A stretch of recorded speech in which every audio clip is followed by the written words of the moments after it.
गोरखपुर जिले का एक ऐसा गांव जहां आज तक प्राथमिक स्कूल नहीं है। गोरखपुर जिले से उत्तर प्रदेश के मुख्यमंत्री आते हैं तो वहीं ये संसदीय क्षेत्र रवि किशन के पास है।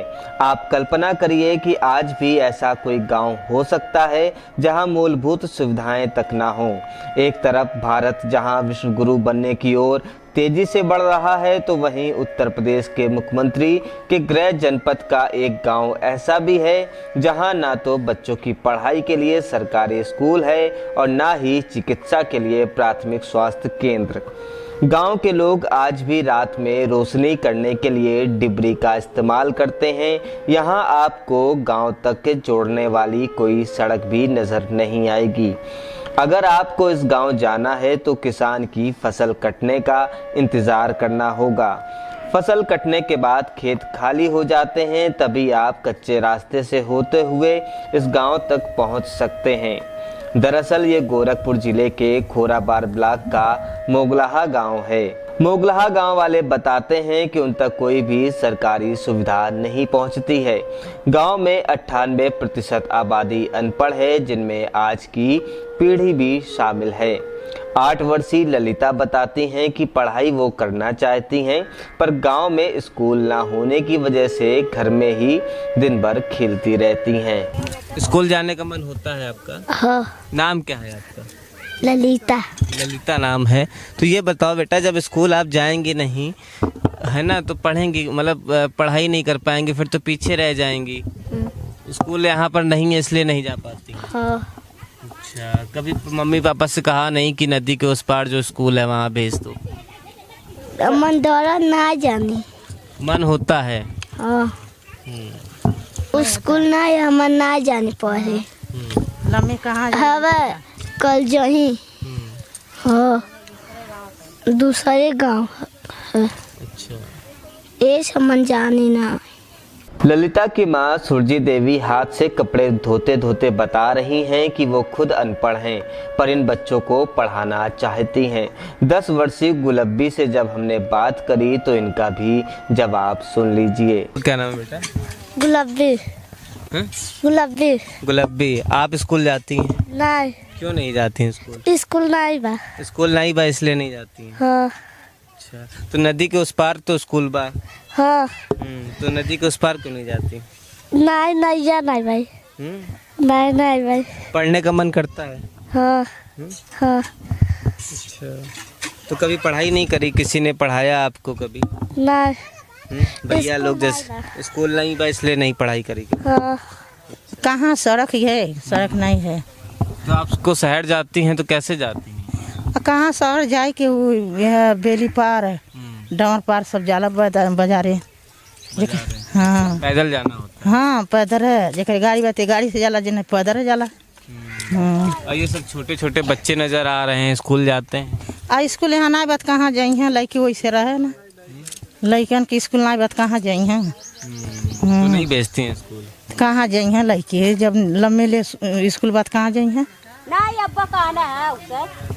नदी के उस पार स्कूल होगा, नदी पार करते नदी उस पार बात नाई के मारन के उजाला नाई एक बेर ऐसे यात्रा ना लैके त नाई नाव पलट गई थी।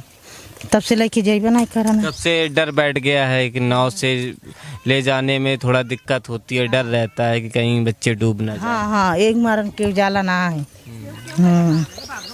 तो ये चाची बच्चे पढ़ेंगे नहीं तो बढ़ेंगे कैसे? वह न जब ये स्कूल यहाँ नहीं बा तो कैसे बढ़िया। हाँ, लड़कन के बुद्धि कैसे हुई, पढ़ लिख नहीं पाई है तो कैसे हुई। 8 साल पहले राप्ती नदी में नाव पलटने से 7 बच्चों की मौत हो गई थी, जिसके बाद गांव के लोग अपने बच्चों को पढ़ाने के लिए दूसरे गांव नहीं भेजते हैं। कहते हैं ज्ञान से जो मूरत गढ़ी जाती है वो पूरी दुनिया में पूजी जाती है, पर इस गांव में शिक्षा कोसों दूर नजर आती है। गांव की रेखा देवी बताती हैं कि वैसे तो शहर गांव से 15 किलोमीटर की दूरी पर है, लेकिन गांव वालों को शहर तक पहुंचने में 30 किलोमीटर का सफ़र तय करना पड़ता है। अगर बच्चे बीमार हो जाते हैं तो उन्हें पीठ पर लाद कर पैदल कई कोस चलना पड़ता है, तब जाकर अस्पताल मिलता है। मान लीजिए कोई बच्चा बीमार हो जाता है तो डॉक्टर के पास साधन कैसे जाती हैं? ऐसे साइकिल कोई से साइकिल मांग लो, साइकिल में ले जाओ, और न तो अपन पीठी पर ला दो।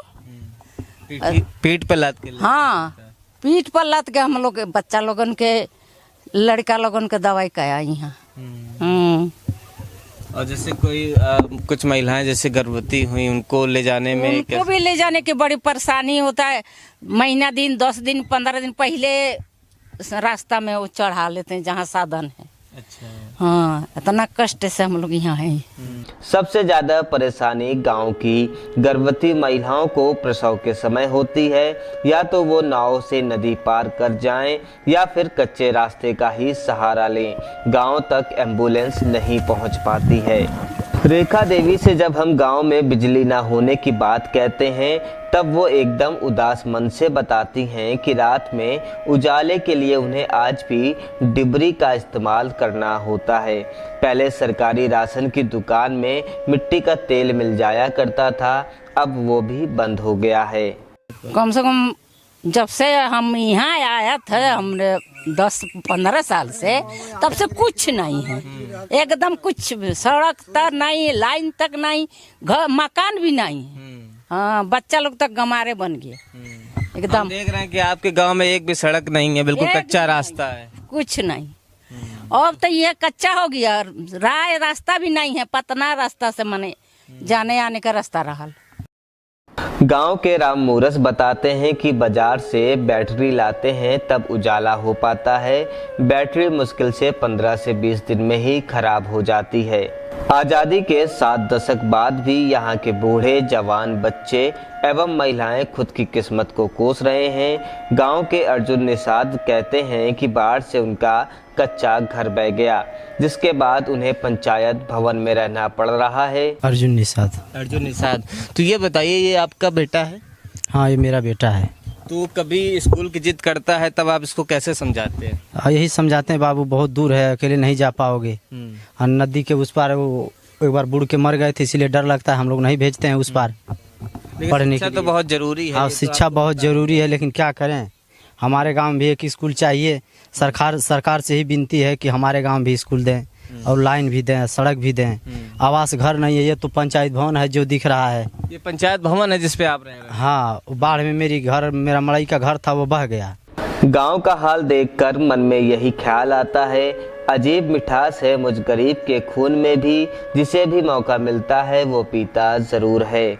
गांव के उदय भान यादव बताते हैं कि गांव में जितने भी युवा हैं सभी अनपढ़ हैं, जिसकी वजह से कोई भी अपनी बेटी की शादी मोगला गांव में नहीं करना चाहता है। ननिहाल में रह के पढ़ते थे, हाई स्कूल, इंटर भी वहीं से किए हैं, और यहाँ पे कोई सुविधा नहीं है। और फिलहाल जो इधर उधर मामा के वहाँ, मौसी के वहाँ जाके बच्चे जो पढ़ लिए वही पढ़े लिखे हैं, बाकी सब बच्चे नहीं पढ़े हैं। और जो बच्चे अपना शादी करने के आज इस समय में वो बच्चे शादी करने लायक हो गए हैं, जो लोग अभी अपना नाम लिखना तक नहीं जानते हैं। अब कोई नहीं शादी करना चाहेगा, जो बहुत गरीब होते हैं वही लोग अपना हाथ पकड़ा देते हैं और शादी कर देते हैं, किसी तरह अपना जिंदगी से सहारा लेके छोड़ देते हैं। हमारे गांव में जब कोई सुविधा भी नहीं है तो शादी करने से कौन शादी करने आएगा, जब सुविधा ही नहीं है, ना लाइट है, ना सड़क है।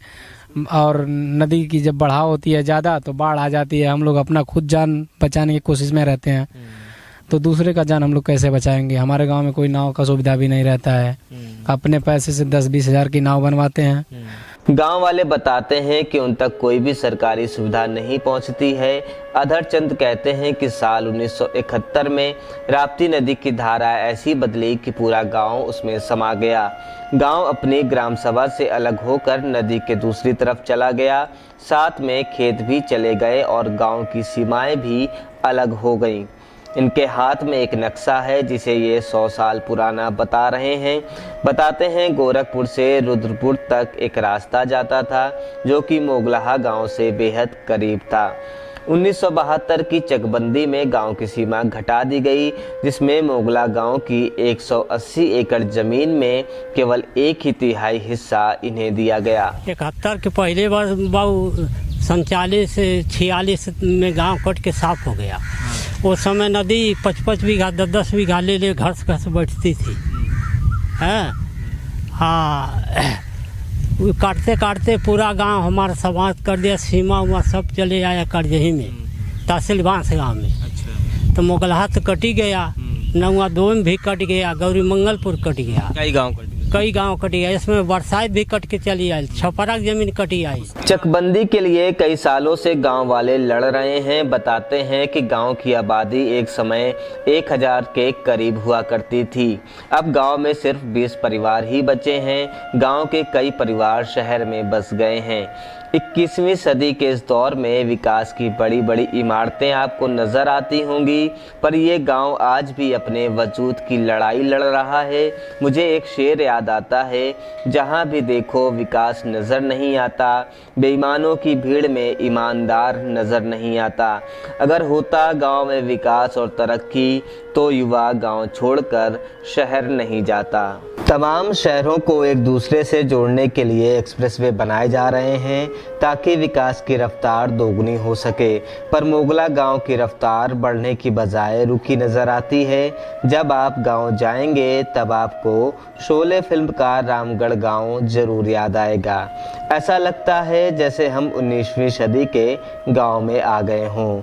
अगर गांव में कुछ बदला नजर आता है तो वो गांव के लोगों का प्यार है। देखिए, मुझे गोद में उठाकर नाव में बैठा रहे हैं ताकि मेरे कपड़े गंदे ना हों। मुझे नहीं पता है कि मैं इनकी मदद कर भी पाऊंगा या नहीं, पर गांव के लोग जब हमारी टीम को देखते हैं तो उनकी आंखों में उम्मीद की किरण जग जाती है कि शायद मेरे जाने के बाद यहाँ ज्ञान की पाठशाला शुरू हो जाए। हमारे वीडियो का नोटिफिकेशन पाइए सबसे पहले हमारे ऐप से। हमारे ऐप को प्ले स्टोर से डाउनलोड करने के लिए डिस्क्रिप्शन में दिए गए लिंक पर जाइए और हमारे ऐप को इंस्टॉल करिए, क्योंकि ये बिल्कुल फ्री है।